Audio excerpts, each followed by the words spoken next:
Ever look up at the sky and just wonder, what's the deal?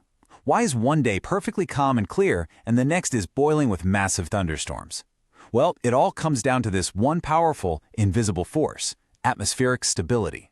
Today, we're going to pull back the curtain on this hidden engine that's literally shaping our weather every single day. I mean, we've all seen this, right? One day you get these small, kind of flat, wispy clouds just hanging out. The next day, boom, you've got these towering, dramatic storm clouds that look like they could swallow the whole town.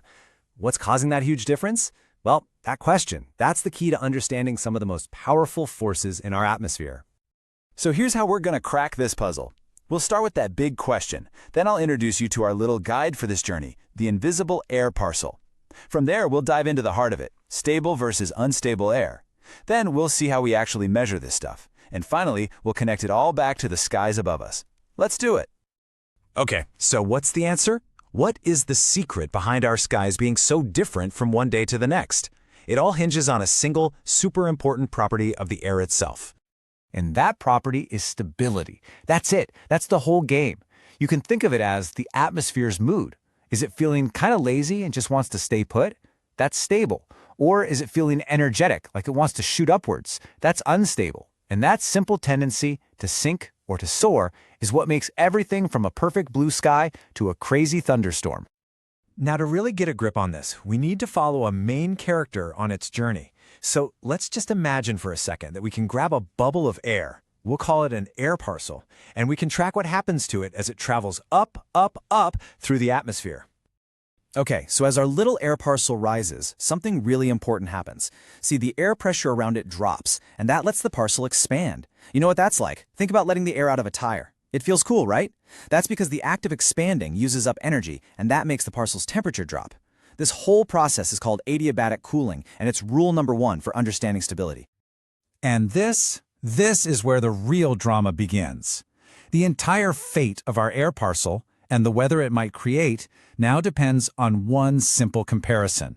Is it warmer or is it colder than the air surrounding it? The answer to that question changes everything.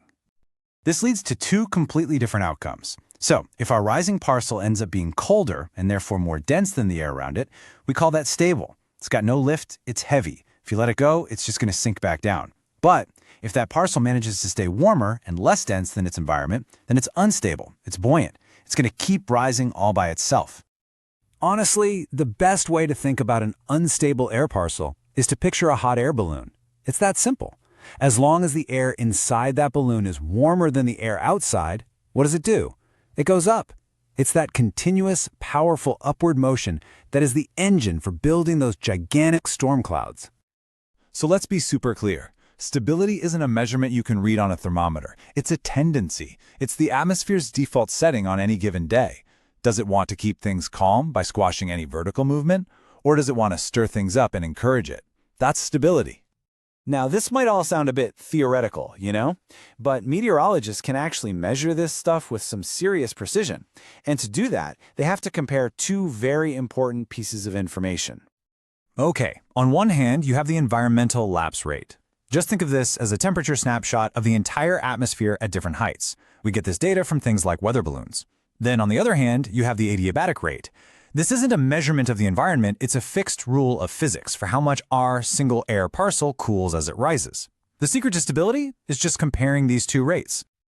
All right, enough theory, let's make this totally real. We're going to walk through a quick scenario with some actual numbers so you can see exactly how a meteorologist figures out if the air is stable or not. Okay, follow the numbers with me. Down at the surface, everything is the same. Our air parcel and the air around it are both a pleasant 25 degrees Celsius. Now something, maybe a mountain, forces our parcel up 1,000 meters. Because of that adiabatic cooling rule, our parcel cools down by 10 degrees, so its new temperature is 15. Got it? But at that same altitude, we measure the surrounding air, and it's only cooled off by 5 degrees, making it 20 Celsius. So what's the verdict? Our parcel at 15 degrees is now way colder than its 20-degree environment. And what does that mean? Well, since our parcel is colder and denser, it has zero buoyancy. It's heavy. If that initial push that got it started goes away, it's just going to sink right back to where it came from. The atmosphere is actively fighting against vertical motion. That, my friends, is the very definition of a stable atmosphere. Okay, so we've waded through the physics. Now for the best part. What does all this actually look like? Let's connect all this science back to the clouds you see in the sky every single day. In a stable atmosphere, just like the one in our example, any upward motion gets shut down fast. This is what leads to really calm weather.